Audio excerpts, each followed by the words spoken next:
ও ভাই রে ভাই, কি হইছে বাংলাদেশে সফল বউ ব্যবসায়ীরা নেপালে ঘুরতে গেছে। নেপালে ঘুরতে যায় হাঁকতে গেলে, বইতে গেলে, খাইতে গেলে, হইতে গেলে, এবং কি গোসল করতে গেলে, এবং কি টয়লেটে গেলে, হুসতে গেলেও তখন তারা কি করে, একটা ভিডিও লাগায়। ভিডিও লাগায় 70টা থেকে 99টা ভিডিও করে একদিনে গ্রিক্স অফ বুক রেকর্ডের নাম লিখে ফেলাইছেন রাহাত এবং ফারহানা বিথি, বাংলাদেশে যাকে বলে মুকেশ আম্বানি এবং মুকেশ আম্বানির বউ, আর হলো মানিক মিয়া।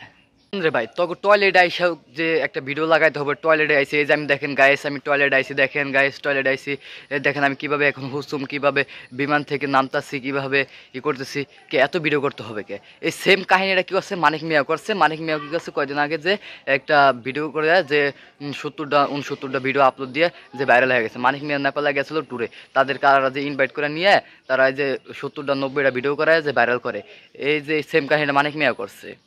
সে মুকেশ আম্বানি এবং কি যে ফারহানা বিথি হলো মুকেশ আম্বানির বউ।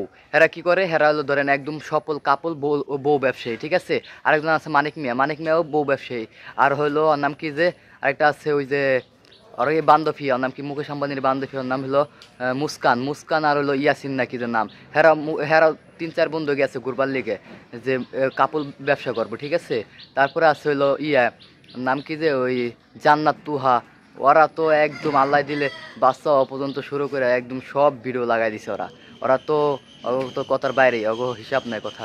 যাই হোক, ভিডিওটি ভালো লাগলে চ্যানেলটি সাবস্ক্রাইব করবেন, ভালো থাকবেন, লাইক কমেন্ট শেয়ার করে পাশে থাকবেন। আল্লাহ হাফেজ।